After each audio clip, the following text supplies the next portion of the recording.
But I was talking to a friend of mine the other day, right? And he was in one of these private rehab places for drug and alcohol addiction, right? And he was telling me at the end of the treatment, you had to bring a family or a friend in, right? To get up to the group and say what a dickhead you are while you were in the height of your addiction, right? And he said everyone got up and was like honest and fairly brutal. But he said his brother got up and fucking took it to another level, right? Made him out to be the greatest cunt that ever fucking lived, right? And I says to him, Jesus, why did he do that to you? And he goes, Asher, I did the same to him 3 weeks ago. You know, I was in a Tesco car park the other day, right, and this guy falls out of a pub and he crawls across the car park in full view of 2 policemen, right? And he fucking crawls into a car and starts the car up, right? So the policeman goes up to him and goes, Jesus, I don't think you can drive home like that, you know? And he goes, I think I've a fucking better chance driving than I have walking. You know?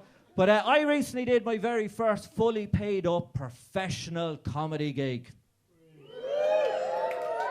One woo here initially. You were all meant to woo at the one time. We try it once more and see if you can all woo at the one time, right?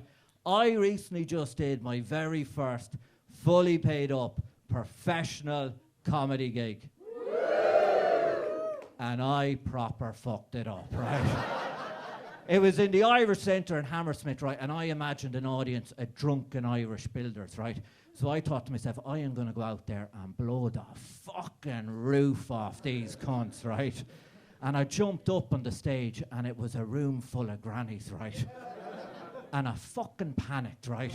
I couldn't stop cursing. I said the C word 4 times before I realised there was 2 nuns in the front row, right?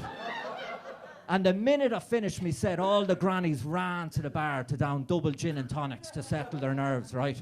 And afterwards, the promoter went up to the manager of the centre and was like, listen, I'm really sorry about that. And she was like, no, you fucking listen to me, right? I'll let you put this gig on again on one condition.